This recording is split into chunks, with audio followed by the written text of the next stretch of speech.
April of 2027, 100 years will have passed since the birth of Pope Benedict XVI, Joseph Ratzinger.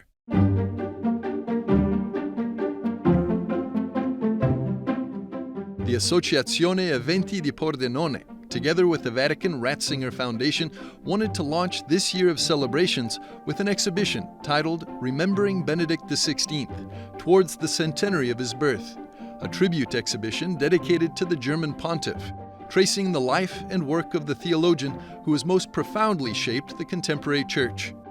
Abbiamo voluto ospitare questa mostra che ci prepara un po' a... We wanted to host this exhibition, which prepares us for the great celebrations and major events that will take place across Europe in honor of Benedict XVI. We were the first. We wanted to open this season with the first exhibition dedicated to Benedict XVI, an exhibition that tells the story of the private Benedict XVI, the one we perhaps never saw or knew, objects that belonged to him personally, that he carried with him through his various moves, first in the cardinal's residences, then in the papal apartments, and finally at Mater Ecclesia, his last home. This is an exhibition that gives us a more personal, more intimate image of Benedict XVI. It is, in a way, like stepping into his rooms.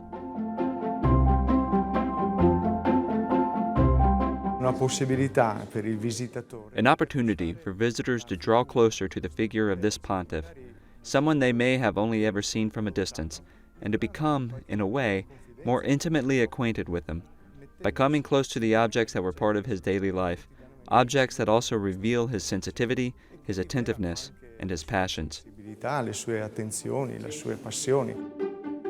Among the objects on display in the exhibition, one that stands out is Benedict XVI's well-known passion for animals, and cats in particular.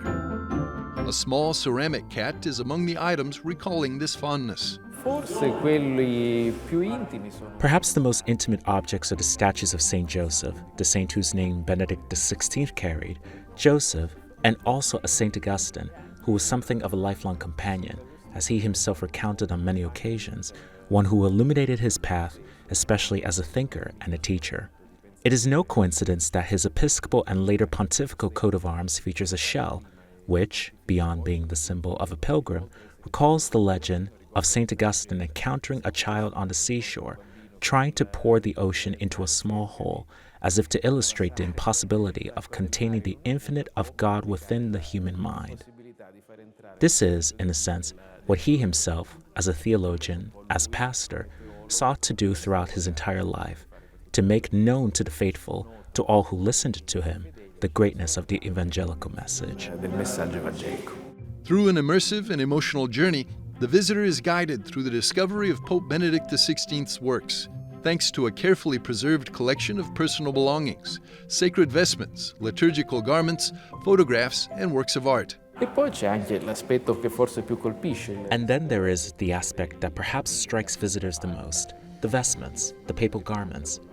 There is a beautiful white cassock with the red mozzetta, and also those distinctive red shoes that were so characteristic of his style, a zacchetto, a mitre, liturgical vestments. A study corner has also been created, a desk with a crucifix, books, and a signed volume, along with other objects from his everyday life, all to restore, through these objects, a sense of his person, his life. But why was Pordenone chosen to launch these celebrations? The city in Italy's northern Friuli-Venezia Giulia region has a very special bond with the German pontiff. Pordenone is in the Friuli-Venezia Giulia region, close to the Veneto. Pope Benedict made a journey to both Aquileia and Venice, and Pordenone sits right at the heart of these two cities. And by presenting this exhibition, these memories, these testimonies, we also wish to pay tribute to a pope who did so much good for our society. A small letter, preserved within the exhibition, best illustrates this connection. There was an occasion when the province, together with the diocese, donated a Christmas tree for St. Peter's Square. On that occasion, other trees also arrived at the Vatican, and some were sent to Mater Ecclesiae, the residence where Benedict XVI lived.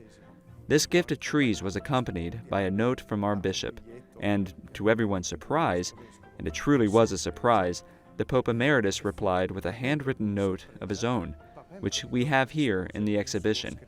It was truly a wonderful surprise. In mostra. Fu veramente una grande sorpresa. L'augurio è quello di aver iniziato un percorso. The hope is that we have set a journey in motion, that we trust that the other events, the other cities, the other gatherings that the Ratzinger Foundation will organize for this centenary of his birth will each be an opportunity to embrace this legacy, these memories of Pope Benedict, through a message that comes from Pordenone and from the Friuli Venezia Giulia region, which has been the protagonist and the first to sense, to envision this path. È la prima a intuire questo percorso.